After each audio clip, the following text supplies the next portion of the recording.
పంచాయతీరాజ్ వ్యవస్థ చుట్టూ ఏపీలో రాజకీయం పొలికేకలు వేస్తోంది.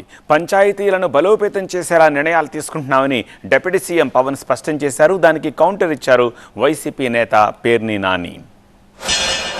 గత 3 దశాబ్దాలుగా ప్రతి స్వాతంత్ర దినోత్సవానికి, గణతంత్ర దినోత్సవ వేడుకలకు మైనర్ మేజర్ పంచాయతీలకు నామమాత్రంగా 100 రూపాయలు, 200 రూపాయలు మాత్రమే ఇస్తా వచ్చారు. మనం తీసుకొస్తున్న పంచాయతీ సంస్కరణలో భాగంగా 100 రూపాయలను 10,000 రూపాయలు, 250 రూపాయలను 25,000కు పెంచి మా ఎన్డీఏ ప్రభుత్వం చిత్తశుద్ధిని చూపాం.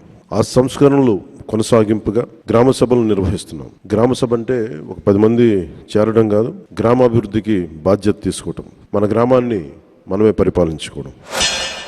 పొద్దున పూటేమో జెండా ఎగరేయటానికి ఆగస్టు 15 గణతంత్ర దినోత్సవం జరుపుకోండి, బాగా పండుగ చేసుకోండి, తల 10,000 ఇస్తామని చెప్పి, సాయంత్రానికేమో జనరల్ ఫండ్లో ఖర్చు పెట్టుకోండి అని చెప్పి, జనరల్ ఫండ్లో పంచాయతీ తీర్మానం చేసుకోండి, గవర్నమెంట్ జీవోకి ఏం సంబంధం లేదు.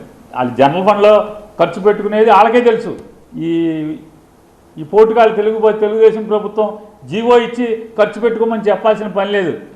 వాళ్ళు తీర్మానం చేసుకుని, జనరల్ బాడీలో తీర్మానం చేసుకుని వాళ్ళే ఖర్చు పెట్టుకుంటారు. ఇట్లాంటి సొల్లు ప్రభుత్వం ఇది.